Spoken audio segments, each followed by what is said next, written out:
Antes de venir en carne como ser humano, Jesucristo existía como el Verbo que era Dios, junto con Dios el Padre. Juan capítulo 1 versículos 1 al 3 y Juan capítulo 1 versículo 14. Por lo tanto, Jesús era Dios antes de convertirse en el Hijo de Dios. Él no era realmente el Hijo de Dios hasta que fue concebido por Dios el Padre por medio del Espíritu Santo en el vientre de María. Este fue el momento de su encarnación, la encarnación de Dios. En el Nuevo Testamento, el nombre Dios generalmente se refiere a Dios el Padre, pero en varios pasajes del Nuevo Testamento se hace referencia a Jesús como Dios. Mateo capítulo 1 versículo 23, Juan capítulo 20 versículos 26 al 28, Romanos capítulo 9 versículos 5, Primera de Timoteo capítulo 3 verso 16, Tito capítulo 2 versículo 13, Hebreos capítulo 1 versículos 8 al 12 y Segunda de Pedro capítulo 1 versículo 1. Incluso se reveló a sí mismo como el Yo Soy, que le habló a Moisés, el Dios de Israel. Juan capítulo 8 versículo 58. Compare con Éxodo capítulo 3 versículo 6 y capítulo 3 versículos 13 al 14. Así que Jesús era definitivamente Dios, junto con Dios el Padre. Por supuesto, Jesús también era el Hijo de Dios, como se le llama repetidamente en todo el Nuevo Testamento, es decir, el Hijo de Dios el Padre. Cuando Jesús preguntó a sus discípulos quién creían que era Él, Pedro respondió: Tú eres el Cristo, el Mesías, el Hijo del Dios viviente. Mateo capítulo 16 y versículo 16. Entonces Jesús le respondió: Bienaventurado eres, Simón, hijo de Jonás, porque no te lo reveló carne ni sangre, sino mi Padre que está en los cielos. Mateo capítulo 16 y versículo 17. De modo que el Padre le había revelado a Pedro la identidad de Jesús como Mesías e Hijo del Dios viviente. Sin embargo, debemos preguntarnos, ¿se le dio a Pedro en esta revelación una comprensión completa y exhaustiva de la identidad de Jesús?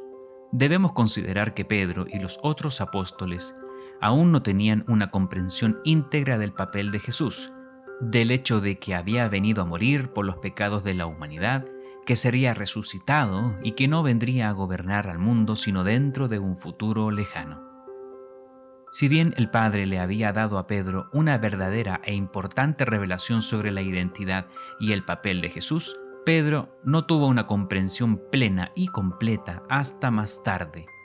Parece claro que Pedro y los otros apóstoles aún no comprendían completamente que Jesús era aquel a quien los israelitas conocían como Dios en el Antiguo Testamento.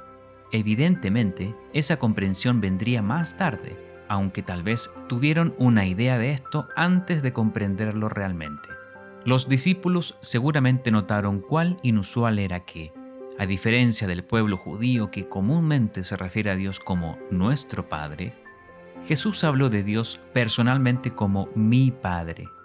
Juan capítulo 5 y verso 18 declara que los judíos buscaron matarlo porque él decía que Dios era su propio Padre, haciéndose igual a Dios. Con base en eso, vemos que incluso los judíos notaron que Jesús no se distanciaba de Dios, sino todo lo contrario. Vieron la afirmación de Jesús de ser el Hijo de Dios como una afirmación de ser Dios en sí mismo, y querían matarlo por blasfemia. Además, a lo largo del ministerio de Jesús, los discípulos lo presenciaron haciendo afirmaciones muy audaces que apuntaban a su divinidad, como referirse a sí mismo como Yo Soy, en Juan capítulo 8 y verso 58. Quizás Pedro habría dicho más sobre la identidad de Jesús si en este punto se le hubiera hecho la misma pregunta que se le hizo en Mateo capítulo 16 y versículo 15 sobre quién era Jesús. No fue hasta después de que Jesús murió y resucitó que vemos la explícitamente evidente comprensión de su identidad divina entre sus discípulos.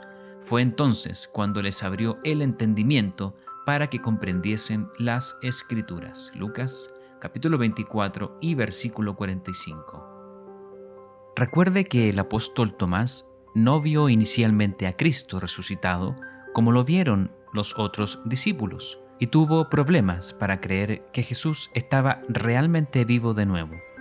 Sin embargo, cuando lo vio una semana después, Tomás exclamó: «Señor mío y Dios mío». Juan capítulo 20, versículo 28. Algunos dirán que esto fue un arrebato de sorpresa, como vemos hoy cuando la gente dice «Oh Dios mío», sin pensar realmente en Dios. Sin embargo, los judíos del primer siglo, especialmente los discípulos de un rabino devoto, no eran tan arrogantes como para pronunciar el nombre de Dios, tomando el nombre de Dios en vano. ¿Y Juan habría registrado tal cosa? Eso simplemente no es plausible.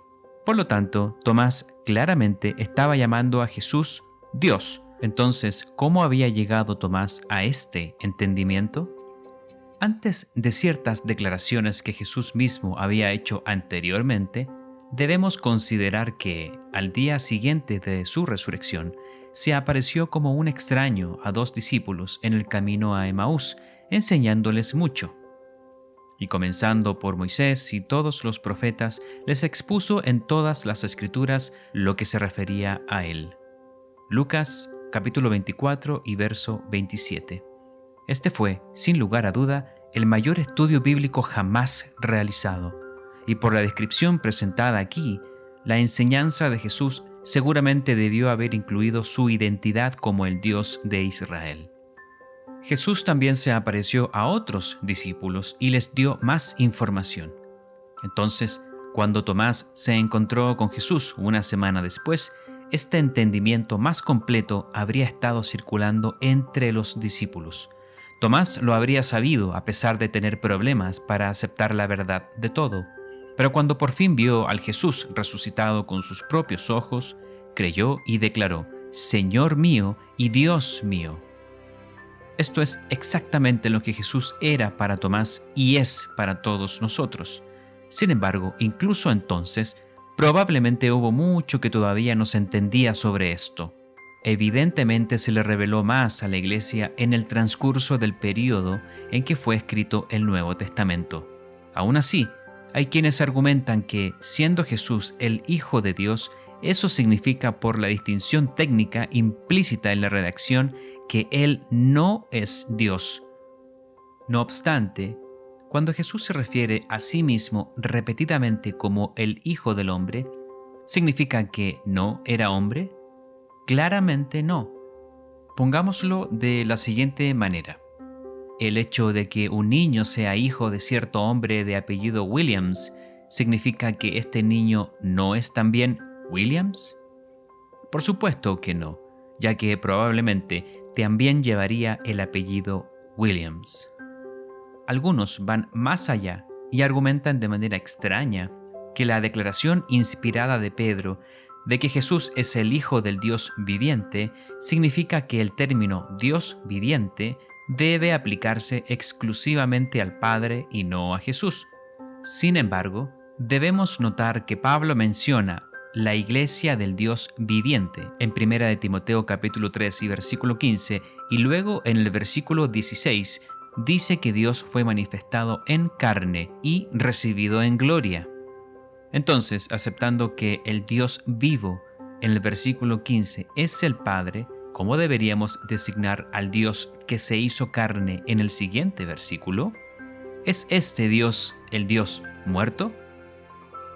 Es cierto que Jesús estuvo muerto durante 3 días y 3 noches, pero por el resto de la eternidad ha estado vivo y seguirá vivo para siempre. Jesús no es el Dios muerto, Él es el Dios vivo junto con el Padre, como dice Jesús: «Soy el que vivo y estuve muerto, mas he aquí que vivo por los siglos de los siglos. Amén». Apocalipsis capítulo 1 y versículo 18. El Dios vivo es una descripción que se usa tanto en el Antiguo como en el Nuevo Testamento para distinguir al Dios verdadero, que es real y vivo, de los dioses falsos surgidos de la imaginación humana o del engaño demoníaco. Al igual que el Padre, Jesús no es un Dios falso como los dioses paganos. Él es real y está vivo junto con el Padre. Entonces vemos que Jesús, al ser el Hijo de Dios, no significa que no sea Dios, El hecho de que sea declarado Hijo del Dios viviente no significa que Él mismo no sea también el Dios viviente. Tanto Él como el Padre son Dios. Ambos son el Dios viviente. Jesús es el Hijo de Dios por haber sido engendrado por el Padre, pero esto no quita que Jesús haya preexistido como Dios junto con el Padre y que aún sea Dios como ciertamente lo es.